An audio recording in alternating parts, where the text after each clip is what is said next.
Y'all know what time it is. Chapter 8 of Centuria. Lock yourselves in and let's dive in head first. We pick up immediately from where we were in the last chapter, where Julian has arrived just in the nick of time to assist Angval, Joseph, and Joseph Sr. And as the battle with the demonic chimera closes, a new task awaits in the form of the warrior. And the opening tagline to this chapter reads, "He who holds the power to fight back." Now Joseph and Joseph Sr. watch as Julian arrives in style, his hair blowing out in front of him, shielding his eyes from view. And Ingval is completely speechless. She did not expect to see Julian at this battlefield. Julian? And we get this beautifully drawn spread right here of Julian and the Ent Warrior facing off. And there's a continuation of the tagline from last page saying, "The time is now to defend his family." Julian turns to the wounded trio, assessing each of their injuries and saying, "I'm glad I made it in time. Everyone get behind me. This isn't going to be pretty." The Ent Warrior begins a monologue as it sharpens the blade in place of its right arm. "Do you comprehend the situation you're in, boy? You're an intruder in this forest. Invasion is an unforgivable sin for one who hails from the sea. You're going to die here, both you and the baby." But Julian refuses to let the warrior intimidate him, hardening his expression and replying, "You're the one who doesn't comprehend their situation. Your words will be your last meal when I make you eat them." And the Ent Warrior and Julian charge towards one another, prepped and ready for battle. Julian nimbly weaves and evades each of the warrior's attacks, its arm blade just missing his face as he ducks underneath. He counters with a wind-up punch, energy surging from his arm as the Ent absorbs the blow to the midsection and goes flying. It crashes into a nearby tree, and Angval notes silently, "What in the world? Julian, his speed, it's unbelievable. And just how strong is he?" The Ent creature does something completely unprecedented and begins to merge itself with the tree, disappearing into its shadow, much to Julian's surprise. And then it suddenly re-emerges from the tree directly behind Julian, and it swings its blade as Julian is unable to dodge in time as the wooden weapon pierces through his shoulder.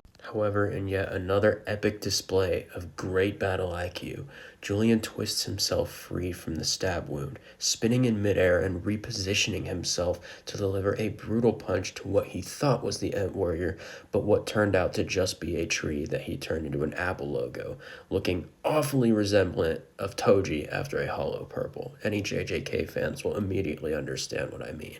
It's the same crescent moon shape and everything.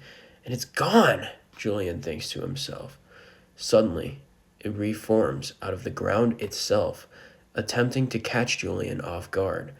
But he's not having it, and he jumps out of the way precisely, connecting a powerful, well-timed kick to the Ent's non-sword arm, snapping it like an axe to a log. The warrior disappears into the ground, taking a second to gather its bearings as Julian lands on the forest floor on his feet, and Angval observes him with concern, saying, "Julian! Your shoulder, you're bleeding." But Julian reassures her, "Don't worry, I'm okay." The Ent reforms itself once more, rising out of the ground a good distance away from Julian, facing off with him again. And Julian thinks to himself, it can move freely while hiding underground and inside trees, and it also has regenerative properties. But I'm stronger. I'll smash it to pieces before it can burrow itself again. And the Ent Warrior remains silent for a moment before thorns and branches begin to grow out of the side of its sword arm, its left arm also fully regenerated after the kick from Julian just a few moments ago. And Julian exclaims in confusion and immediately moves into action as the Ent shoots the thorns created by its arm towards a defenseless Angval and company. And Julian takes the full brunt of the attack, which showers numerous thorns piercing into his arms, shoulders, legs, and torso. And Angval cries out in concern once again, "Julian!" And the Ent shoots another blast of thorns Julian's way, the impact of the second wave causing him to yell out in pain. "Argh!" Now Angval expresses deep worry and tries to stop Julian. "Julian, that's enough, please! You don't have to protect us!" But as blood trickles down from Julian's body at the tip of each thorn where they'd poked a hole through him, Julian recalls a flashback from his time at the blacksmith compound that his mother had sold him off to as a boy. and we see the blood of another worker splattering everywhere on the walls and floor while Julian sweeps the barn, as an incensed and enraged blacksmith master brutally beats another one of his employees into a bloody mess, stomping him as he screams, "You worthless piece of shit! You're nothing but a damned freeloader! How dare you try to defy me? Huh? Answer me!" And the blacksmith master continues kicking the defenseless man brutally, his arms covered with burn marks just like Julian's are, and a monologue begins. Whether you were rebellious or obedient was irrelevant. There wasn't anything you could do to please him. After this vicious beatdown, a concerned Julian approaches the man lying helplessly on the ground. "Are you He stops, his expression falling as the realization hits him. This man is dead, having been fatally beaten by the blacksmith master, who suddenly appears behind Julian, looming with a shovel. "You," he growls. "Did you just try to help him?" And he bellows before whacking Julian with the shovel. And we see that Julian is laying sprawled out on the ground amongst a myriad of tools and weapons, presumably used to beat him. But he rises shakily to his feet, clutching an injured elbow as he struggles to stand. The monologue continues. "Nothing good ever came of that place, or out of me helping others. It was better back then to not even consider it. After all, it only brought about more chaos." Now back in the present day, Julian engulfs Engvall, Joseph, and Joseph Sr. in a protective, black, inky smog, who all watch as Julian prepares himself to continue fighting on. He declares, "Engvall, you saved Diana and I when we drifted and washed ashore. You told me back then that you didn't need a reason to care for children and babies. But there's one thing I've realized since then. Whether you're a child or an adult makes no difference. I've always loathed myself for doing nothing, for watching instead of taking action. So as of now, I've made a decision. I'm going to help the people that I care for too." And Julian thinks of Mira, of his fellow slaves, and of Engvall, Titi, and the village folk as he thinks to himself, "I came to this conclusion after having been helped by so many. Now I believe that helping others is what it means to be human." And Julian, despite being stabbed from head to toe by thorns, dashes forward with unyielding grit regardless, as the N exclaims in surprise. Now Julian thinks to himself, "You thought I was wasting time, didn't you? You underestimated me. I know there's a limit to how many thorns you can throw." He dashes fearlessly into a storm of said thorns. "On top of that, you need to charge up before you can attack." Despite the relentless onslaught of thorns being pierced into his arms, Julian pushes forward until he's directly in front of the Ent. "I've got you now!" he cries out. The warrior tries and fails to escape underground, but Julian grabs its left arm before it can, preventing it from disappearing. But the Ent warrior is quick to retaliate and pierces its blade into Julian's side, who cries out, "Ah!"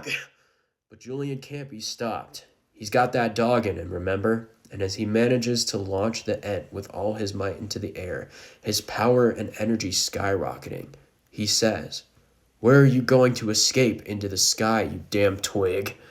And to close out the chapter, we get this beautiful spread right here of Julian effectively detonating the Ent's body into wooden chunks as he punches through its torso, severing it through the midsection as its limbs fly in all different directions. And the closing tagline reads, "He pours all his strength into protecting those close to him." Now thus ends chapter 8, and the battle between the sea and the forest has reached its climax, with Julian standing tall over the Ent warrior, having successfully defended Engvall, Joseph, and Joseph Sr. Quickly though, I want to touch on how Julian has grown briefly since having left the blacksmith compound, and since the beginning of the story. We already know that from the first chapter, Julian had grown up without compassion for himself or for others, and that he just viewed that lifestyle as normal. He didn't question it at all because it was what he was used to. We can also see that struggle of morality that I've mentioned before, that it comes into play here, not just because he lacks comprehension of compassion, but also because he's actively being punished by this blacksmith for naturally wanting to help someone, as we saw when he tried to check on the man who had already been savagely beaten to death, and the blacksmith master attacked him next. Now let's compare that Julian to the Julian we know and love in the story as of chapter 8, right? This is a man with a purpose and a reason to live.